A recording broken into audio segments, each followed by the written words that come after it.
যদি কেউ তোমাকে প্রত্যাখ্যান করে, মন খারাপ করো না, কারণ তারা তোমার মূল্যই বোঝেনি।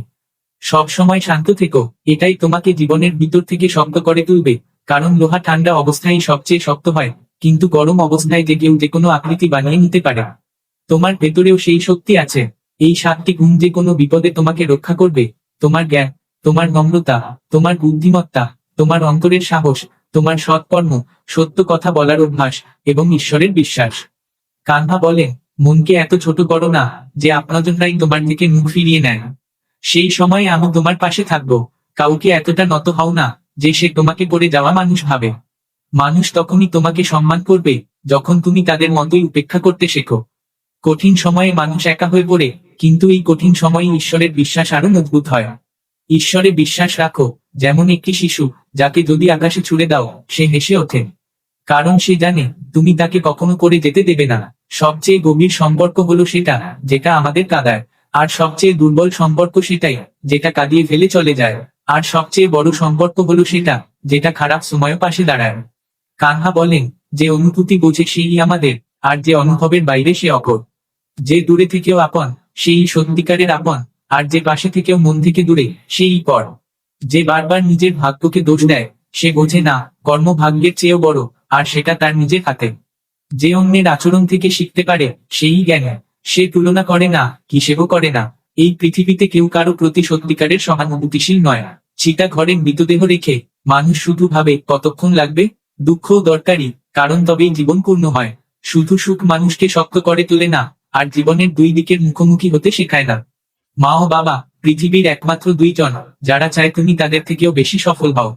বন্ধু আর সম্পর্ক, এই জিনিসগুলো আমরা ফ্রি পাই, কিন্তু যখন হারিয়ে যায় তখনই তাদের প্রকৃত মূল্য বোঝা যায়। জীবনে কিছু বাধ্যবাধকতা আছে যা বাঁচতেও দেয় না, আবার কিছু দায়িত্ব আছে যা মরতেও দেয় না। তুমি যত ভালো কাজই করো না কেন, প্রশংসা হবে শুধু চিতায় গিয়ে। তুমি কাউকে একবার ক্ষমা করলে তুমি দয়ালু, দুবার করলে তুমি কোমল হৃদয়ের, তিনবার করলে তুমি পৃথিবীর সবচেয়ে বড় বোকা। জীবনের সবচেয়ে দামি জিনিস হলো তোমার বর্তমান। একবার চলে গেলে আর পৃথিবীর সব টাকা দিয়েও ফিরিয়ে আনতে পারে না। তুমি যদি কিছু চেয়ে না পাও, তবে রাগ করো না, কারণ ঈশ্বর তোমার পছন্দের নয়, তোমার মঙ্গলের জিনিসটাই দেন। কানহা বলেন, যে ব্যক্তি মৃত্যুর সময় আমায় মনে করে, সে আমার পরম ধামে পৌঁছে যায়।